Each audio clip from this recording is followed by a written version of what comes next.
All right, y'all, this is gonna be a quick video.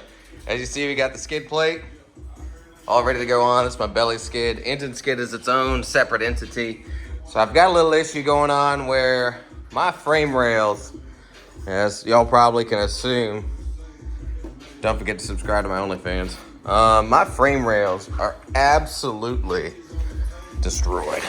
So, you know, that's just what happens, right? Not a huge deal. They're still straight on top, mangled on the bottom. So all of these previous Nutserts that are in here are stripped out, and I got to be able to bolt this in. So y'all may identify how hard it is to lay on your back with a 3/4 drill bit to really eat these things out. And I got these pretty sweet little Welding bungs.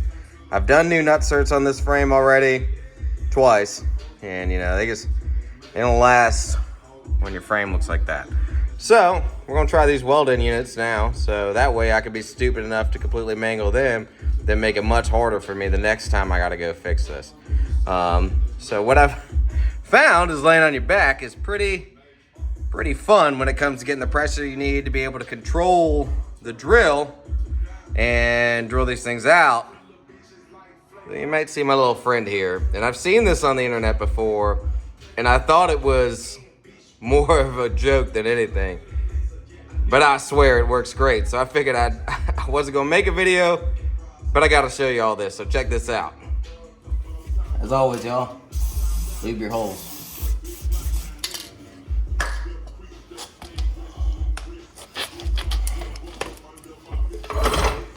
So the problem comes in being able to regulate your drill speed and apply pressure when you're not getting to the point where you're destroying your bit. However, you're providing enough pressure to still have an effective cut.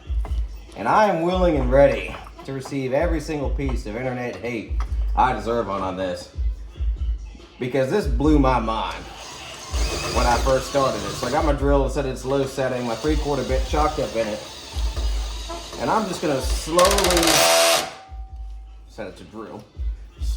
Slowly apply jack pressure and clear a small fraction of an inch at a time of material.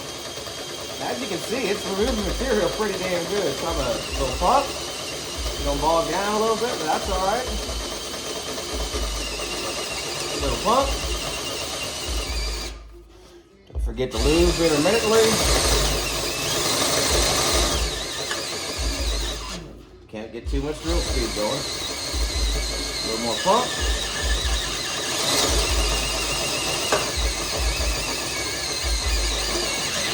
A little pump.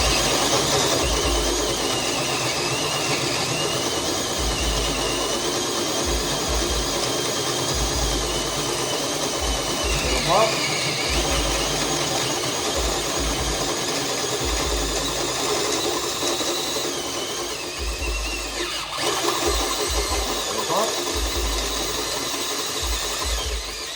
Get a little lube in here, things are getting a little hot. And it's currently got a big old shaving on the bottom of my leg. That feels good. Hope y'all enjoy watching my only calves.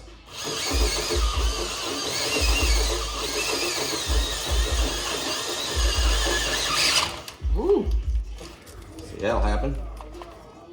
Got a little aggressive. But that's probably meaning that we're close. So what I'm gonna do is set this down on its torque off setting. So the last thing I want this thing to do is grab it, bite it, and break my wrist.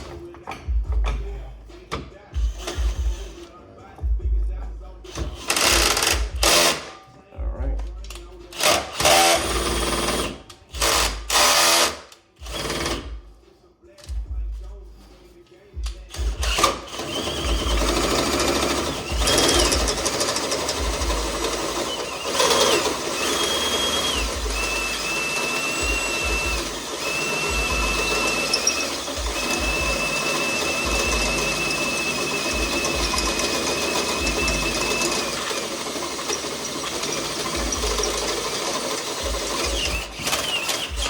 And that, my friend, as you see, they try to break my wrist at the end there. So you use your floor jack and your drill to knock out a 3/4 hole upside down to prep for installation of your welded Nutserts. Nutserts, they're not Nutserts, I guess, but my mind is just as blown. Maybe I've been living in the past. I ain't mad about it though.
Y'all probably wonder what we're messing with. I got these about a year ago. These little weld washers for a half 20 bolt. Half 20 voltage and half 20 grade 8s. This thing's got some sizable thickness to it. It's flush surface for welding is about 1/8 thick. Its whole body is near 3/8. But yeah, you know, I found that the Nutserts, you know, not only are the big ass Nutserts painted thick, but they just haven't held up. So I've made it my life mission to make sure that I make decisions that make my life more difficult down the road, and these seem a lot harder to replace than Nutserts. I think they're gonna out-survive them. They'll honestly probably out-survive the frame of the truck. So yeah, that's where we're headed. Well, not much to see here, y'all. Got all the bungs welded in on both sides. So something else I did was this rear cross member had 6 holes in it. to coincide with the holes on my skid plate. You can see the front cross member has the same. I haven't run the rear bolts in a little while, just because the skid plate's deformed. I couldn't get them in. I'm gonna remedy that so the holes don't line up anymore. So what I did was I went ahead and welded in all the holes that were already existing.